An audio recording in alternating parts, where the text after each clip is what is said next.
problem with most open world games, to me, is that they're not very immersive. They lack activities to engage in after the main storyline is complete, making the world feel empty, or the story isn't very compelling to begin with and doesn't really make sense. There's not a balance of all those factors to really make the world and the game engaging. Red Dead Redemption 2, however, is wildly different. Whenever I look at a game as a whole, I review it in three main parts. I look at the world, the gameplay, and the story. So that's what we're going to talk about with Red Dead. Starting with the world. Red Dead Redemption 2 is one of the most beautiful worlds in gaming. Immediately, even in the snow, I was captivated by it. Not only is it incredibly beautiful, but it's easy to get immersed in. I mean, your horse's ball bag shrinks in the cold. Like, the game is so detailed that it is easy to just be in the world. Nothing feels unnatural or brings you out of it. On top of that, there's such a variety in environment. You start in the snow, move down to the plains, eventually work your way towards roads, which is more of like a red desert of the west or something. And then you have swamps in La Grasse, you have forestry and mountains in the Annisburg area. Aside from the scenery though, anywhere you go, there's people. You can greet, threaten, or rob them and get different responses each way. Going by a group of people in a town and overhearing their conversation, or just hearing the ambient noises of wagons and horses. You get the sounds of people walking through, and even hearing different noises of the walking depending on what's being walked on. It's just, there's such minor details, but it's crazy to me just seeing the large amount of those details. They're elements that, though minor, are what makes being in this world feel like natural. And every single town you visit feels lived in. Except for maybe Armadillo, but even that feels alive in a weird inverted way. The cholera is still raging! Usually open worlds tend to kind of fall flat to me. Some are better than others, but looking at the world alone, Red Dead 2 immerses me in a way that far exceeds any other game I've played. Talking about the gameplay, it just feels smooth.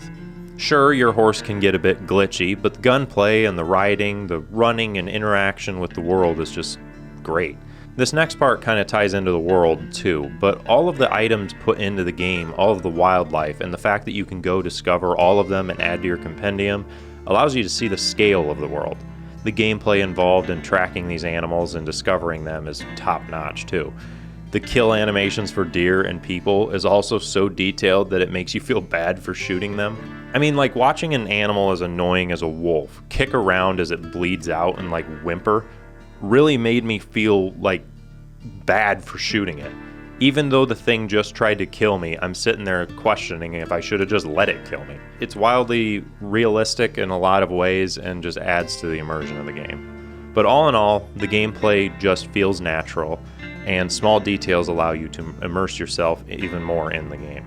And all of these small details and the vastness and beauty of the world perfectly set the stage for the story of Red Dead 2. Arthur Morgan's story is so masterfully crafted that it reshaped how I view the potential of video games. Games have always been, to me, a creative outlet. Maybe I can go in and survive, but I have to actually craft and build. And that's been one element of video games. But the other element has been this way to experience stories in a way that movies simply can't replicate. But never before has a story impacted me as deeply as Arthur Morgan's. Honestly, putting this into words has been difficult. I've struggled time and time again to explain it, especially to my wife, who isn't a gamer. She asks me why I like this game so much, and I almost freeze, because it's like, where do you even start?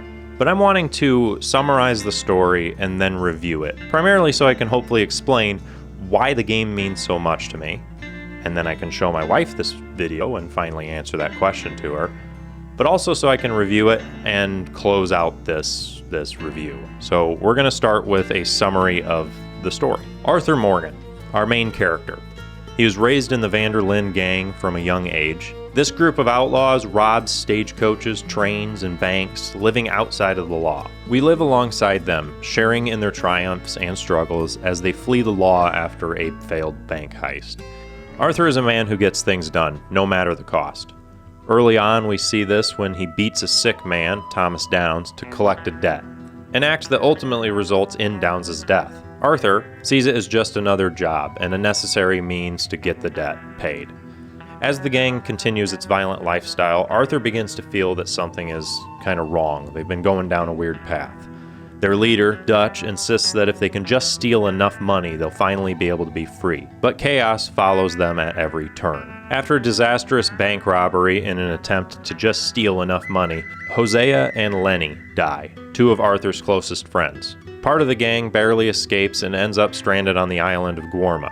Here, Arthur's faith in Dutch continues to shake, as he has always been loyal, even when he questioned Dutch's reckless decisions. But when Dutch kills an innocent woman, Arthur sees that Dutch is changing, and not really for the better.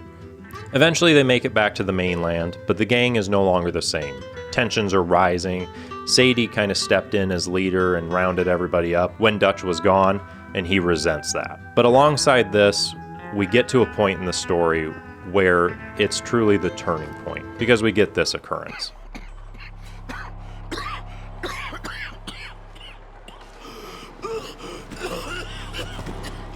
Come on, it's not far. Just down the street here. Mister, I need some help. And so it seems. What is it? It's not good news. I guess that. You got tuberculosis. Really sorry for you, son. It's a hell of a thing. What you mean? You're real sick. It's a progressive disease, and you'll be... Now, the best thing is rest, and getting somewhere warm and dry, and taking it easy. Now, is that possible? Sure, I can just take my winters in my country club in California. No, it's not possible. Well... Like I said, I'm real sorry. This is Arthur's turning point, facing his own mortality. He starts to see life differently. He no longer wants to simply survive. He wants to do what's right.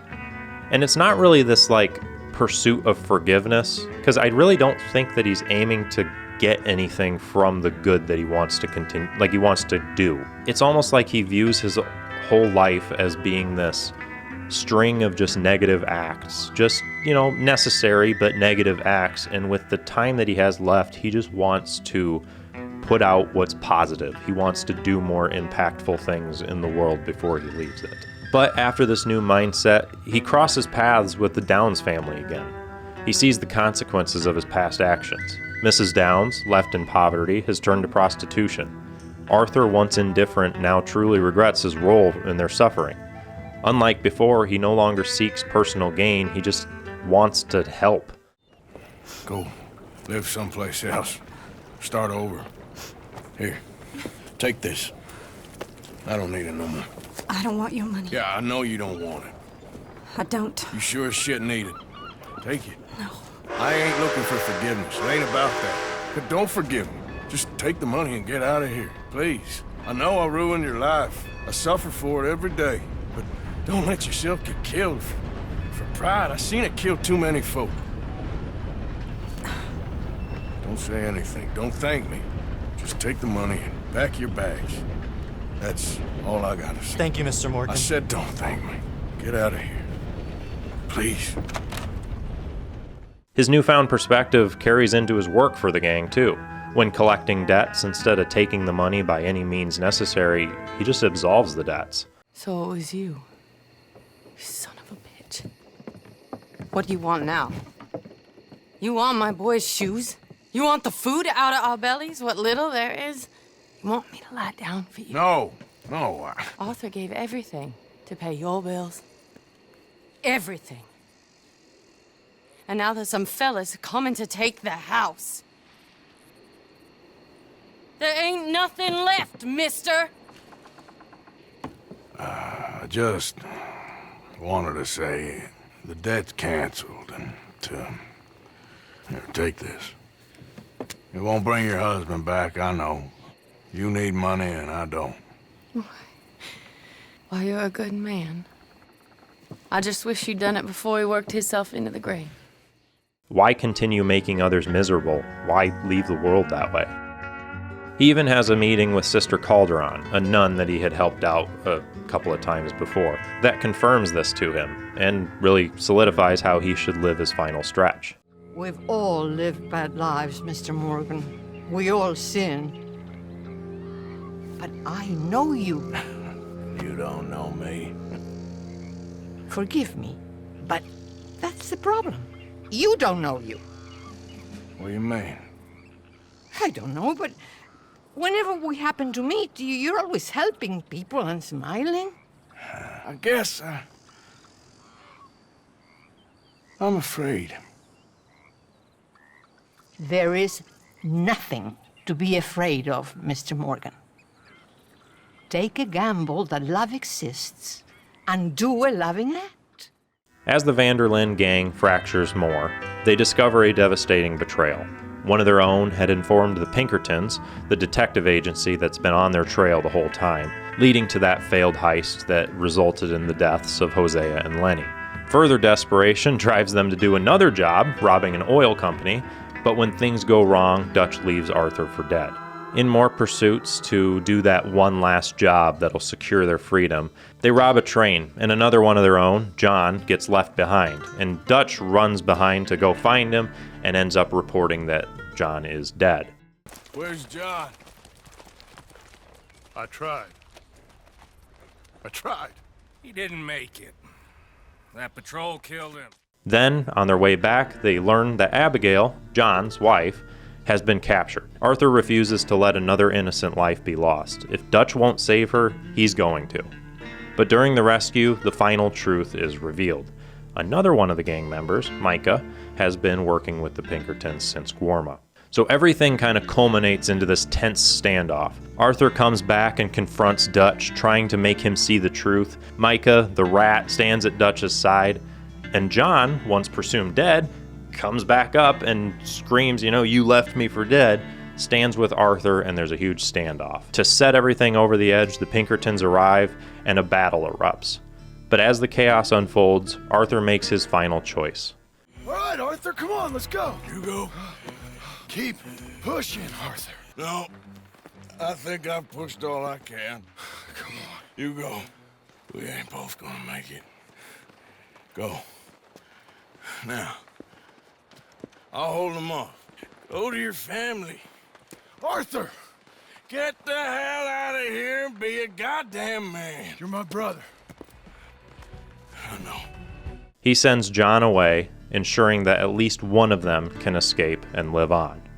Arthur continues fighting and finally fights with Micah. And we get the most notable scene and the most beautifully heartbreaking end to Arthur's story. God damn you. It is over. Now, Arthur. I gave you all I had. I did.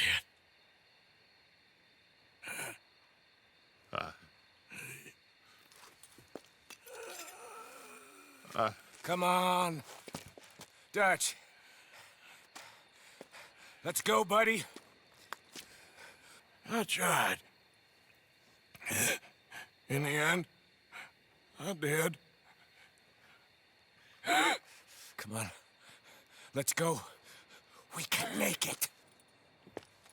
Come on, Dutch. Come on!